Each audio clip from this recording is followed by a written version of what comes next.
ጮኛሽ እንደዚህ እንደምታስቢው የዋዛ ሰው አይደለም ባክሽ። እድሜው ረጅም ነው። ደወል። ሄሎ ዶክተር።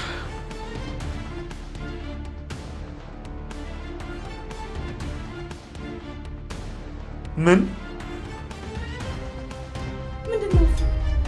ዳጊ ምን ተፈጠረ? ምንድነው እሱ? እባክህ ንገረኝ ዳጊ፣ ምንድነው የተፈጠረው?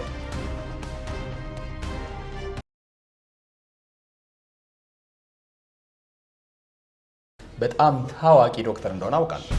አትሳሳት ፋኑኤል፣ መቼም ያንተን ቆሻሻ ስራ አይሰራልህ።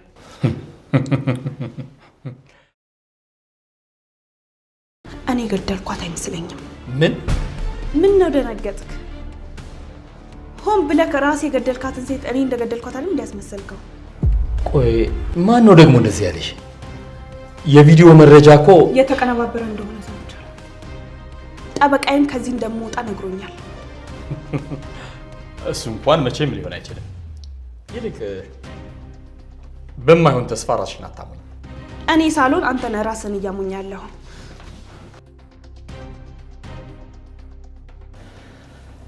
እቺ ልጅ የሆነ ያወቀችው ነገር አለ እንዴ? ቆይ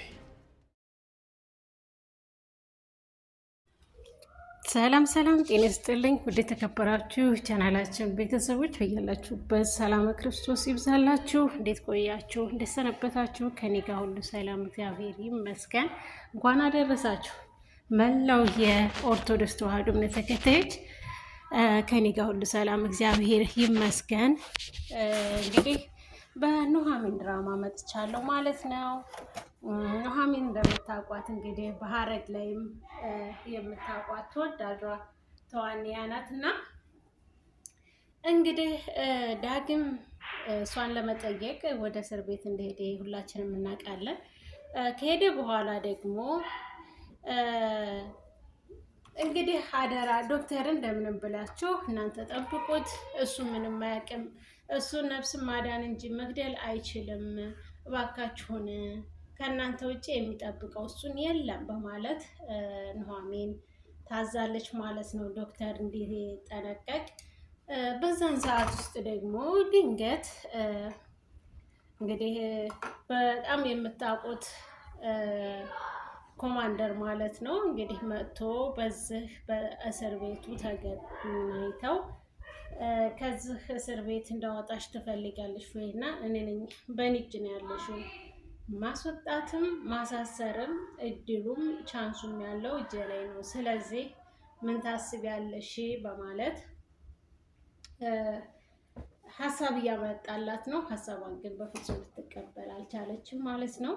ምክንያቱም እውነታ እንጂ የሚያወጣን ውሸታዊ ነገር አንዱን ገሎ አንዱን ማዳን እንደማይቻል ሁሉ እንደውም አንድ ነገር ልንገርህ፣ የልጅቱን ነፍስ እኔ አልገደልኳትም ስትለው በጣም በሚሰማ ስሜት ሲመለከታት አይተናል ማለት ነው።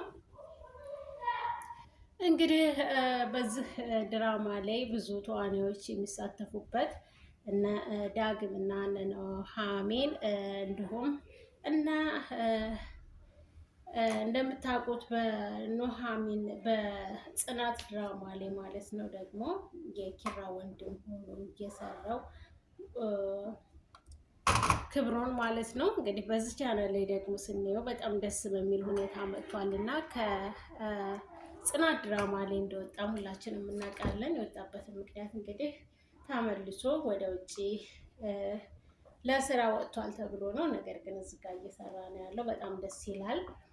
ውድ የተከበራችሁ የቻናላችን ቤተሰቦች ቪዲዮን ላይክ እና ሰብስክራይብ እያደረጋችሁ ለምትሰጡን ሀሳብ አስተያየት ከልብ እናመሰግናለን። አሁንም የእናንተን ድጋፍ እፈልገዋለሁ ማለት ነው። እንግዲህ ዳጊ ከዚህ እስር ቤት መጥቶ ኑሃሚን እንግዲህ ሊጠይቅ ነው የመጣው አምራንን፣ ወይም በዚህኛው ስሟ እንግዲህ አምራን ነው አይደል? አምራንን እስር ቤት ሊጠይቅ ሲመጣ ምን ተፈጠረ? ስለ ዶክተር እያነሱ ስለ ዶክተር እየተጨዋወቱ ነበርና ዶክተር እንዳጋጣሚ ደወለ። ሲደውልም ደስ የማይል ዜና ነው የተናገረውና ይህ ነገር ምንድን ነው? ምክንያቱም መነጽር አድርጎ በመነጽሩ ላይ ካሜራ ገጥመው ነበር እና ሽንት ቤት ገብቶ ያንን ካሜራ ከስልኩ ላይ ከመነጽሩ ላይ ሲያወጣ ማንም ሰው አላየም። ነገር ግን ጥርጣሬ አድሮበት ስለነበረ እንግዲህ ማን ነው ስሙ ዶክተር ጥበቃ ብዙ መነጽሬ እንደሳበው ታውቃለህ፣ እስኪ ለሱ ስጥልኝ በስጦታ መልኩ በማለት ያንን መነጽር ይመልስለታል ማለት ነው። ሲመልስለት አይትየው ሲያየው ግን ምንም ካሜራ የለውም እና ከነ ካሜራው ቁጭ አድርጎልህ የሚሄድ ይመስልሃልን? በማለት አለቃና ታዛዥ ማለት ነው፣ ሰሪና አሰሪ ማለት ነው፣ በዛ ይጋጫሉ ማለት ነው። ምክንያቱም ተጠንቅቆ እንደገባ ተጠንቅቆ መውጣት አያቅተውም እና አይኑ መነጽሩ ላይ ስለነበረ ጥርጣሬም ስላደረበት መጸዳጃ ልግባ በማለት መጸዳጃ የገባ መስሎ መጸዳጃ ቤት ገብቶ መነጽሩ ላይ የተቀመጠችዋን ካሜራ ነው ያወጣው ማለት ነው። እና አምራን ደግሞ የምትወጣበት ምክንያት እንግዲህ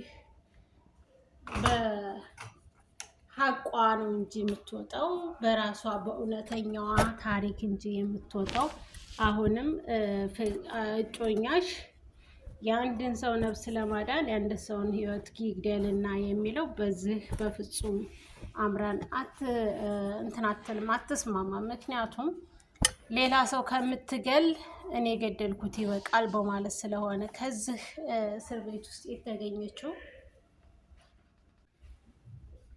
ውድ የተከበራችሁ የቻናላችን ቤተሰቦች ቪዲዮን ላይክ እና ሰብስክራይብ በማድረግ አሁንም ድጋፋችሁ እንዳይለየኝ ስል በትህትና ጠይቃለሁ። ቪዲዮን ላይክ ያላደረጋችሁ ላይክ በማድረግ ሰብስክራይብ ያላደረጋችሁ ደግሞ ሰብስክራይብ በማድረግ ያላችሁን ሀሳብ አስተያየት በኮሜንት ብትገልጹልኝ ደስ ይለኛል። እንግዲህ ኖሃ ነፍሰ ጡር ናት ማለት ነው። እንደምታውቋት ኑሃሚን ነፍሰ ጡር ናት። እንግዲህ የተናገረችው ቃል ደግሞ በጣም የሚያሳዝን ቃል ነው እና ልጄን ያላባት ማሳደግ አልፈልግም። አንተ ልክ እንደ ነፍሰ ገዳይ ሆነህ እንደ ዳግም አባት ሆኖ ልጄ እንዲያድግ አልፈልግም። ምክንያቱም እናንተን አጥቼ እኔ መኖር አልችልም እያለች ተናግራለች። በእውነቱ በጣም የሚያስፈራ መልእክት ነው ያስቀመጠችው ማለት ነው። እንግዲህ ከነሱ ላለመራቅ እነሱን ላለማጣት ነው ይሄንን ቃል የተናገረችው ማለት ነው። ምክንያቱም በእንደዚህ ባልታሰበ አጋጣሚ ባልታሰበ አደጋ ውስጥ ነው እንግዲህ የዳግም አባት ሲምፓ ማለት ነው እንግዲህ ሰው ገሎ ይኸው ልጁን በፍቅር እንኳን ያልጠገበው። ምክንያቱም ከአንዱ ፖሊስ ሲሸሽ ከአንዱ ፖሊስ ሲገጥመው ከአንዱ እስር ቤት ሲያመልጥ ከአንደኛው እስር ቤት ሲያዝ እነዛ እያለ እንደ እንቆቅልሽ የሆነበት ታሪክ ነው እና እኔ ልጄን እንደ ዳግም እንዳድግ አልፈልግም። ዳግም በእናትና በአባት እጦት የተሰቃየ ልጅ ነው። እኔም እንደሱ ልጅን ማሳደግ አልፈልግም እና እባክህን ውዴ ከአሁን በኋላ ለምታደርጋቸው ነገሮች ቃል ግባልኝ፣ ከኛ ፊት እንድትርቅ አልፈልግም፣ ልጄን ያላባት ማሳደግ አልፈልግም ስትል ተናግራለች እና